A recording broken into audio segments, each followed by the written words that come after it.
Hello everyone, आप सभी का स्वागत है लोचन एकेडमी में। मैं नेहा भारद्वाज।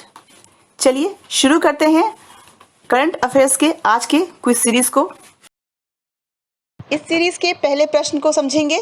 IPAGEL राष्ट्रीय रसायन और उर्वरक लिमिटेड ने एक हैंड क्लिनिक पेश किया है।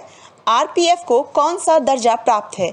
निजी कंपनी, नवरत्न, महारत्न और मिनी रत्न। ये इसके ऑप्शंस थे। चलिए इसके आंसर्स को समझेंगे।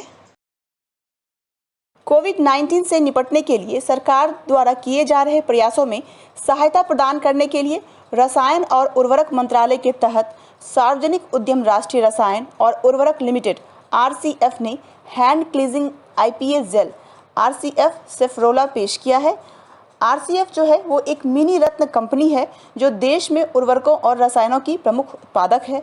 ये क्या क्या करती है? तो कंपनी यूरिया, कॉम्प्लेक्स फर्टिलाइजर, जैव उर्वरक, सूक्ष्म पोषक तत्व, पानी में घुलनशील उर्वरक, मृदा अनुकूल करने वाले तत्व, कई प्रकार के औद्योगिक रसायन का उत्पादन करती है। उज्ज्वला यूरिया और सुफला कॉम्प्लेक्स फर्टिलाइजर्स ब्रांडों के साथ कंपनी ग्रामीण भारत में एक घरेलू नाम है जिसकी उच्च ब्रांड इक्विटी है। उर्वरक उत्पादों के अलावा RCF जो है वो बड़ी संख्या में औद्योगिक रसायनों का उत्पादन भी करता है जो रंग, चमड़ा, दवा या अन्य औद्योगिक उत्पादों के निर्माण के लिए महत्वपूर्ण होता है। इस प्रकार इस प्रश्न का उत्तर मिनी रत्न होगा। दूसरे प्रश्न पे आएंगे। विश्व जनसंख्या दिवस निम्न में से किस दिन मनाया जाता है? ऑप्शंस हैं 12 जनवरी, 11 जुलाई, 10 जून और 15 मार्च। यह आयोजन जो विश्व जनसंख्या दिवस है ये 1989 में संयुक्त राष्ट्र विकास कार्यक्रम की गवर्निंग काउंसिल द्वारा स्थापित किया गया था। विश्व जनसंख्या दिवस हर वर्ष 11 जुलाई को मनाया जाने वाला कार्यक्रम है। विश्व जनसंख्या दिवस जो है इसका क्या उद्देश्य है? तो विभिन्न जनसंख्या मुद्दों पर लोगों की जागरूकता बढ़ाना, जैसे कि परिवार नियोजन, लिंग समानता, गरीबी, मातृत्व, स्वास्थ्य और मानव अधिकारों का महत्व। कोविड-19 महामारी के दौरान देश लॉकडाउन पर है, स्वास्थ्य और सिस्टम सभी संघर्ष कर रहे हैं, कई सेवाएं इससे प्रभावित हुई है। तो UNFPA के अनुसार इस वर्ष यह ध्यान केंद्रित करता है कि अब महिलाओं और लड़कियों के स्वास्थ्य और अधिकारों की रक्षा कैसे की जाए और कोविड-19 पर कैसे ब्रेक लगाया जाए। तो संयुक्त राष्ट्र परिषद हर साल विश्व जनसंख्या दिवस का विषय तय करती है, लेकिन 2019 में विशिष्ट विषय का निर्णय नहीं किया गया और जनसंख्या और विकास पर 1994 के अंतर्राष्ट्रीय सम्मेलन के अधूरे कारोबार पर वैश्विक ध्यान देने का आह्वान किया गया है। इस प्रश्न का उत्तर विश्व जनसंख्या दिवस 11 जुलाई को मनाया जाता है। अगले प्रश्न को समझेंगे। गोल पहल का आयोजन किसके सहयोग से जनजातीय मामलों के मंत्रालय के द्वारा किया जा रहा है?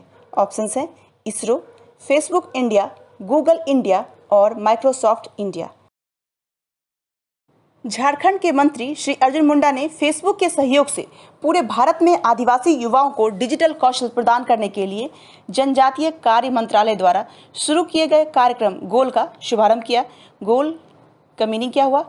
Going online as leaders. कार्यक्रम को डिजिटल प्रणाली के माध्यम से आदिवासी युवाओं को मेंटरशिप प्रदान करने के लिए बनाया गया है। डिजिटल रूप से सक्षम यह कार्यक्रम आदिवासी युवाओं के अंदर छिपी हुई प्रतिभाओं को खोज करने के लिए एक उत्प्रेरक के रूप में भूमिका निभाने का काम करती है, जो उनके व्यक्तिगत विकास में मदद करेगा और साथ ही साथ उनके समाज के सर्वांगीण विकास में सहायता पहुंचाएगा। फेसबुक की साझेदारी में MOTA का गोल कार्यक्रम सही समय पर आदिवासी युवाओं और महिलाओं के जीवन को आगे बढ़ाने के लिए एक मंच प्रदान करने के लिए आया है। यह कार्यक्रम जो है ये 5000 आदिवासी युवाओं को डिजिटल प्लेटफॉर्म और उपकरणों की पूर्ण क्षमता का उपयोग करने, व्यापार करने के लिए नए तरीके सीखने, नए अवसरों को तलाश करने और उनके साथ जुड़ने का उद्देश्य रखता है। जैसा कि प्रधानमंत्री नरेंद्र मोदी का ये दृष्टिकोण है। साथ ही साथ उन्होंने ये भी भरोसा जताया है कि डिजिटल स्किलिंग और प्रौद्योगिकी उन्हें मुख्य धारा में एकीकृत करेगी और ये जो कार्यक्रम है इसको जनजातीय युवाओं और महिलाओं की क्षमता को विकसित करने के लिए एक दीर्घकालिक दृष्टिकोण के साथ तैयार किया जा रहा है। इस प्रकार इस प्रश्न का उत्तर क्या हुआ? Facebook India. नेक्स्ट क्वेश्चन को जानेंगे। 2018-19 में की गई बाघ गणना में सबसे बड़े कैमरा ट्रैप वन्यजीव सर्वेक्षण के रूप में Guinness book of world record बनाया। यह रिकॉर्ड किस देश ने बनाया है? ऑप्शंस हैं भारत, रूस, अफ्रीका और बांग्लादेश। भारत की 2018 बाघ गणना ने कैमरा ट्रैपिंग के जरिए दुनिया का सबसे बड़ा वन्य जीव सर्वेक्षण का कीर्तिमान बनाने के लिए Guinness book of world record में जगह बनाई है। केंद्रीय पर्यावरण मंत्री प्रकाश जावड़ेकर ने ट्वीट किया और उसमें लिखा कि अखिल भारतीय बाघ अनुमान अब गिनीज वर्ल्ड रिकॉर्ड में सबसे बड़ा कैमरा ट्रैप वन्य जीव सर्वेक्षण के तौर पर दर्ज हो गया है। वास्तव में एक महान क्षण और यह आत्मनिर्भर भारत का एक शानदार उदाहरण है। गिनीज वर्ल्ड रिकॉर्ड की वेबसाइट पर कहा गया है कि 2018-19 में आयोजित सर्वेक्षण का चौथा चक्र संसाधन और संकलित आंकड़े दोनों के संदर्भ में अब तक का सबसे व्यापक सर्वेक्षण था। कैमरे को 141 विभिन्न क्षेत्रों में 26,838 स्थानों पर लगाया गया था और 1,21,337 वर्ग किलोमीटर के क्षेत्र का सर्वेक्षण किया गया। इन तस्वीरों से स्ट्रिप पैटर्न पहचानकर सॉफ्टवेयर का उपयोग करके 2,461 अलग अलग बाघों की पहचान की गई है। इस प्रकार इस प्रश्न का उत्तर भारत होगा। अगले प्रश्न को समझेंगे। उड़ीसा सरकार ने 5 जिलों को नक्सल प्रभावित इलाकों की सूची से हटा दिया है। निम्न में से 5 जिले कौन कौन हैं? ऑप्शंस हैं अंगुल, बौद्ध, संबलपुर, देवगढ़ और नयागढ़। दूसरा ऑप्शन क्या है? अनुगुल, कटक, गंधमाल, कोरापुट और केंदुझर। तो ओडिशा सरकार ने 5 जिलों को वामपंथी अतिवाद से प्रभावित सुरक्षा संबंधी व्यय SRI योजना से हटाने की मंजूरी दे दी है। सूत्रों ने बताया है कि जिन जिलों को SRI से हटाया गया है वे हैं अंगुल, बौद्ध, संबलपुर, देवगढ़ और नयागढ़। सूत्रों के अनुसार DGP ने कहा कि यह जो है इन जिलों में सुरक्षा स्थिति में आए सुधार को प्रदर्शित करता है। ओडिशा पुलिस पूरे राज्य को वामपंथी अतिवाद से मुक्त कराने के लिए प्रतिबद्ध है। SRI केंद्र सरकार की योजना है जिसके तहत देश भर में माओवादी प्रभावित जिलों में विकास कार्य किए जाते हैं। सूत्रों के अनुसार DGP ने यह भी बतलाया है कि 2 साल में ओडिशा के अभी तक कुल 11 जिलों को माओवादी गतिविधियों से मुक्त घोषित किया गया है। इस प्रकार इस प्रश्न का उत्तर ओडिशा सरकार ने 5 जिलों को जो नक्सलवादी से हटाया गया है वो जिले कौन कौन हैं? अंगुल, बौद्ध, संबलपुर, देवगढ़ और नयागढ़। अगले प्रश्न को समझेंगे। कोविड-19 की वैक्सीन के ह्यूमन ट्रायल पूरा करने वाले पहला देश कौन सा बना? ऑप्शंस हैं अमेरिका, जापान, रूस और भारत। रूस के सेचेनोव विश्वविद्यालय का दावा है कि उसने कोरोना वायरस के लिए वैक्सीन तैयार कर लिया है। विश्वविद्यालय का कहना है कि वैक्सीन के सभी परीक्षणों को सफलतापूर्वक संपन्न कर लिया गया है। यदि यह दावा सच निकला तो यह कोरोना वायरस की पहली वैक्सीन होगी। हालांकि अमेरिका समेत दुनिया के कई विकसित जो देश हैं वो कोरोना पर वैक्सीन तैयार करने में जुटे हुए हैं। कई तो ट्रायल के स्तर पर असफल भी हो चुके हैं, लेकिन रूस ने पहली वैक्सीन को सफल करार देकर बाजी मार ली है। सेचेनोव यूनिवर्सिटी में institute of medical parasitology, tropical and vector borne disease के निदेशक जो है अलेक्जेंडर लुकाशेव, उनके अनुसार सुरक्षा के लिहाज से वैक्सीन के सभी पहलुओं की जांच कर ली गई है। इस प्रकार इस प्रश्न का उत्तर क्या हुआ? रूस। अगले प्रश्न को समझेंगे। नादौन पुलिस थाने किस राज्य में है जिसे सर्वश्रेष्ठ पुलिस थाने का दर्जा दिया गया है? ऑप्शंस हैं उत्तर प्रदेश, बिहार, राजस्थान और हिमाचल प्रदेश। भारत सरकार के गृह मंत्रालय ने विभिन्न मानकों पर देश भर के थानों की रैंकिंग की है, जिसमें नादौन थाने को हिमाचल का सर्वश्रेष्ठ थाना घोषित किया है। NCRB ने 2018-19 में देश में 15,500 पुलिस थानों की जांच कर इनमें सेवा प्रक्रिया किस प्रकार से हुई है, जैसे महिला एवं बाल अपराध, संपत्ति विवाद, क्राइम, नशा रोकथाम, सड़क सुरक्षा, रिकॉर्ड का हिसाब, साफ सफाई, कम्युनिटी आउटरीच सहित 19 मानकों के आधार पर देश के 79 थानों की कार्यप्रणाली को आंककर बेस्ट थानों को चुना गया है। इसी में हमीरपुर के नादौन थाना जो है उसे बेस्ट थाना का अवार्ड मिला है। पुलिस महानिदेशक संजय कुंडू ने केंद्रीय गृह मंत्रालय से उसे उत्कृष्ट प्रमाण पत्र प्राप्त हुआ है, जो मुख्यमंत्री को समर्पित किया गया है। इस प्रकार इस प्रश्न का उत्तर हिमाचल प्रदेश हुआ। अगले प्रश्न को समझेंगे। भारत चीन सीमा विवाद के बीच भारतीय सेना ने किस देश से 72,000 SIG और 716 असॉल्ट राइफल खरीदने का विचार किया है? ऑप्शन है जर्मनी, रूस, अमेरिका और जापान। पूर्वी लद्दाख में चीन के साथ जारी सीमा विवाद के दौरान भारत सरकार ने अपनी सेनाओं की ताकत को और अधिक मजबूत करने की दिशा में यह कदम बढ़ाया है। भारतीय सेना अमेरिका से 72,000 SIG और 716 असॉल्ट राइफल खरीदने जा रही है। SIG 716 असॉल्ट राइफलों को अमेरिका में बनाया जाएगा। सेना की नॉर्दर्न कमांड और दूसरे ऑपरेशन इलाकों में तैनात सैनिकों को अमेरिका से 72,000 राइफलें पहले ही मिल चुकी है। इन राइफलों की ये दूसरी किस्त होगी। नए हथियारों की जो खरीद होगी वो फास्ट ट्रैक परचेस FTP के तहत की जाएगी।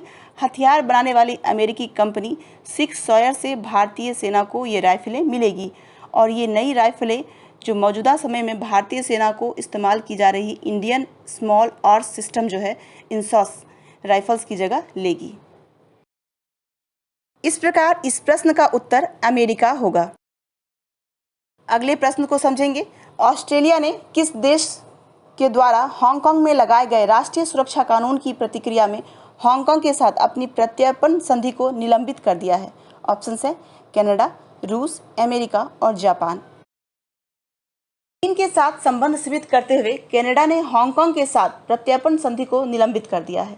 कनाडा का यह फैसला बीजिंग द्वारा अंतर्राष्ट्रीय कानून का उल्लंघन करते हुए हांगकांग पर नए राष्ट्रीय सुरक्षा कानून को लागू करने की जवाबी कार्रवाई के रूप में देखा जा रहा है। कनाडा के प्रधानमंत्री ने कहा है कि यह अभी से लागू होगा। कनाडा हांगकांग को संवेदनशील सैन्य वस्तुओं के निर्यात की अनुमति नहीं देगा। कनाडा यह भी मानकर चल रहा है कि हांगकांग को निर्यात किए गए सभी जितने भी सामान निर्यात किए गए हैं सभी संवेदनशील सामान चीन को जाएंगे। कनाडा के विदेश मंत्री ने चीन के नए कानून को स्वतंत्रता के खिलाफ बतलाया है। इस प्रकार इस प्रश्न का उत्तर कनाडा होगा। अगले प्रश्न को समझेंगे। किस कंपनी ने हाल ही में $10 बिलियन के भारत डिजिटलीकरण कोष की घोषणा की है? ऑप्शंस हैं माइक्रोसॉफ्ट, गूगल, IBM और अमेजॉन। प्रौद्योगिकी के दिग्गज गूगल अगले 5-7 वर्षों में भारत में $10 अरब का निवेश करेगा, जो अर्थव्यवस्था को डिजिटल बनाने और भारत प्रथम उत्पादों और सेवाओं के निर्माण पर ध्यान केंद्रित करेगा। हाल ही में कंपनी के वार्षिक कार्यक्रम में बोलते हुए गूगल के CEO सुंदर पिचाई ने यह घोषणा की है कि यह भारत के भविष्य और उसकी डिजिटल अर्थव्यवस्था में हमारे विश्वास का प्रतिबिंब है। उन्होंने कहा है कि निवेश 4 क्षेत्रों पर आधारित होगा जो डिजिटलीकरण के लिए महत्वपूर्ण है। पहला क्या है कि जिसमें प्रत्येक भारतीय के लिए अपनी भाषा में सस्ती पहुंच और जानकारी को सक्षम करना, उत्पादों और सेवाओं का निर्माण करना जो भारत की अनूठी ज़रूरतों के लिए गहराई से प्रासंगिक है, अपने डिजिटल परिवर्तन यात्रा और लिवरेजिंग प्रौद्योगिकी में व्यवसायों को सशक्त बनाना, स्वास्थ्य, शिक्षा और कृषि जैसे क्षेत्रों में सामाजिक भलाई के लिए AI को मजबूत करना। इस प्रकार इस प्रश्न का उत्तर गूगल होगा। इस सीरीज के अंतिम प्रश्न को समझेंगे। 4 जुलाई से 20 दिनों तक भारतीय आसमान में दिखाई देने वाला कौन सा धूमकेतु है? ऑप्शंस हैं एटलस, स्वान, एपोफिस और नियोवाइज। धूमकेतु C 2020 F3 जैसे नियोवाइज के नाम से भी जाना जाता है। भारत में 20 दिनों तक यह दिखाई देगा। भुवनेश्वर के पठानी सामंत तारामंडल के उप निदेशक के अनुसार नियोवाइज को 14 जुलाई से आसमान में खुली आंखों से देखा जा सकेगा। उत्तर पश्चिमी दिशा की ओर आसमान में यह धूमकेतु दिखाई देगा। यह धूमकेतु अगले 20 दिनों तक सूर्यास्त के बाद 20 मिनट के लिए दिखाई देगा। डॉक्टर शुभेंदु पटनायक ने कहा है कि यह धूमकेतु 14 जुलाई से शाम में नजर आएगा।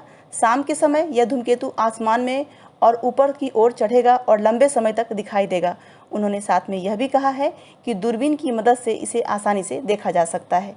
30 जुलाई के आसपास इसे 40 डिग्री की ऊंचाई पर सप्तऋषि मंडल के पास देखा जाएगा। इस प्रकार इस प्रश्न का उत्तर नियोवाइज होगा। तो ये थे आज के करंट अफेयर्स सीरीज के क्वेश्चन आंसर्स। ये आने वाले एग्जामिनेशन पॉइंट ऑफ व्यू से बहुत ही महत्वपूर्ण है। तो हमारे लोचन एकेडमी को लाइक करें, सब्सक्राइब करें और अपने फ्रेंड्स को भी शेयर करें। साथ ही डिस्क्रिप्शन में टेलीग्राम लिंक दिए गए हैं जहां ज्वाइन करके इस क्वेश्चन आंसर्स जो क्विज़ हैं इसका PDF फाइल ले सकते हैं। तो आज के लिए इतना ही। Thank you.